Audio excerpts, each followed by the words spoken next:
Welcome to another episode of the NewsRamp Legal Podcast.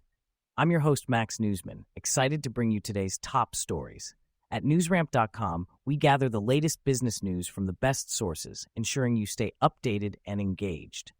Before we begin, a quick reminder. This podcast features AI-assisted production and voices, but the news we present is genuine, with full stories available on newsramp.com.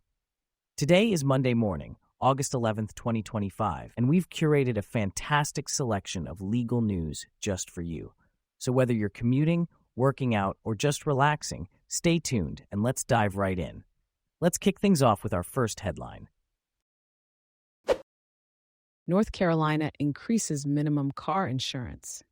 North Carolina drivers should be aware that the state's minimum coverage requirements for car insurance have increased as of July 1st, 2025.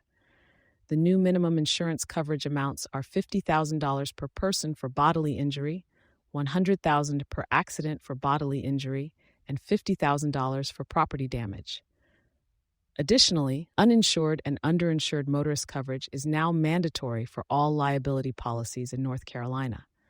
These changes aim to provide enhanced financial protection for accident victims and drivers in response to rising medical costs and vehicle repair expenses.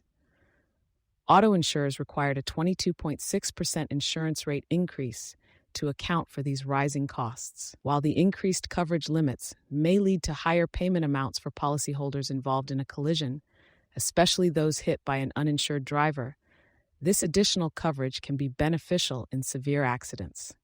For questions about insurance coverage and policy impacts, contact your insurance carrier. The Layton Law Firm, led by Chris Layton, J.D., has been assisting victims of car accidents for over 20 years, providing legal representation for various personal injury claims.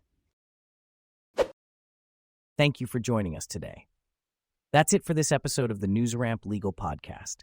As a reminder, NewsRamp curates news from leading newswires like Newsworthy.ai, 24/7pressrelease.com, NewsDirect.com, and BlockchainWire.io. We encourage you to visit newsramp.com to read all of today's news.